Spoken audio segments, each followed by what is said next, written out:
Police స్టేషన్లోని Dichpalli మండల head quarter నందు weekly market every బుధవారం జరుగుతూ ఉంటుంది. సో ఈ వీక్లీ మార్కెట్ నందు ఇటు పక్కనే రైల్వే స్టేషన్ ఉంది. అంతేకాకుండా చాలామంది అనుమానితులు, సస్పెక్ట్స్, తర్వాత చిన్న చిన్న పిక్ పాకెటర్స్ వాళ్ళందరూ కూడా తిరుగుతున్నారనే సమాచారంతో ఈరోజు సర్కిల్ ఫోర్స్తోని, క్యూఆర్టీ వాళ్ళతోని, డిచ్పల్లి ఎస్ఐ, జక్రాన్పల్లి ఎస్ఐ అందరితో కలిపి ఇక్కడ ఒక స్పెషల్ డ్రైవ్ నిర్వహించడం జరిగింది. ఈ స్పెషల్ డ్రైవ్ నిర్వహించి అనుమానంగా ఉన్న వాళ్ళందరినీ చెక్ చేయడము, తర్వాత ఇర్రెగ్యులర్గా తిరిగే వెహికల్స్, నెంబర్ ప్లేట్లు సరిగా లేనివి, రిజిస్ట్రేషన్ నెంబర్ లేని, వీటన్నిటి కూడా తనిఖీ చేయడం జరిగింది. ఈ తనిఖీలో భాగంగా ట్రాఫిక్ వయలేషన్స్, తర్వాత డాక్యుమెంట్స్ సరిగా లేని వెహికల్స్ పైన చలాన్స్ వేయడం జరిగింది. అంతేకాకుండా ఈ చలాన్స్ పెండింగ్ ఉన్న వాళ్ళతో చలాన్స్ కట్టేయడం జరిగింది. మరియు వెహికల్ నెంబర్స్ లేని ఒక ఆటోను, తర్వాత ఒక 10 టూ వీలర్స్ను స్వాధీనం పరచుకోవడం జరిగింది.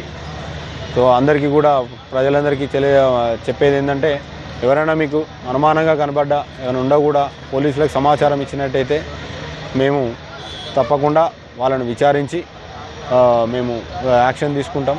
సో కాబట్టి ఈ విషయంలో పబ్లిక్ అందరూ కూడా పోలీస్కి ఇన్ఫర్మేషన్ ఇవ్వాలని కోరుతున్నాం. అంతేకాకుండా అందరూ కూడా రోడ్ సేఫ్టీ గురించి అందరూ ఆలోచించాలి. ఎందుకంటే మనకు ఎక్కువ మరణాలు అనేది ట్రాఫిక్ వయలేషన్స్ వల్లనే జరుగుతుంది. కాబట్టి మనకు పక్కన హైవే ఉన్నది. అంతేకాకుండా అందరూ కూడా విధిగా హెల్మెట్లు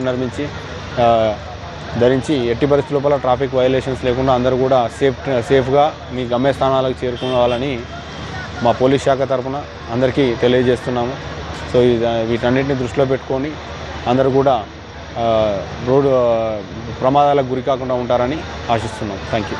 ఈ డిచ్పల్లి రైల్వే స్టేషన్ పక్కనే మనకు వీక్లీ మార్కెట్లో చాలా వరకు అందరూ కూడా పబ్లిక్ అందరూ వచ్చి రోడ్లు ఆక్యుపై చేస్తున్నారు. మనకు మెయిన్ కనెక్టివిటీ నిజామాబాద్ హెడ్ క్వార్టర్కు హైవే నుంచి ఇక్కడి నుంచే ఉంది. కాబట్టి అందరూ కూడా ఈ వ్యాపారస్తులకు చెప్పేది ఏంటంటే, మనకున్న రోడ్డు మెజర్మెంట్ హైవేని అనుకునే ఉన్న షాపులందరూ కూడా వాళ్ళ షాపులకు సంబంధించిన ఫ్లెక్సీలని, తర్వాత వాళ్ళకు అవసరం వాళ్ళ అడ్వర్టైజ్మెంట్ కోసం అని చెప్పి కొన్ని రకాలైనటువంటి ఐటమ్స్ అన్నీ కూడా తీసుకొచ్చి రోడ్ల మీద పెడుతున్నారు. దానివల్ల ట్రాఫిక్ అంతరాయం కలుగుతుంది. అంతేకాకుండా మీకు తెలియకుండా చాలామంది ఇటువంటి ఇర్రెగ్యులారిటీస్ వల్ల చాలామంది యాక్సిడెంట్లకు గురవుతున్నారు. సో దీన్ని దృష్టిలో పెట్టుకొని ఎట్టి పరిస్థితుల్లో కూడా మీరు మీ షాపు పరిధి దాటి రోడ్ల మీద ఎటువంటి వస్తువులు పెట్టకూడదని చెప్పేసి చెప్తున్నాం.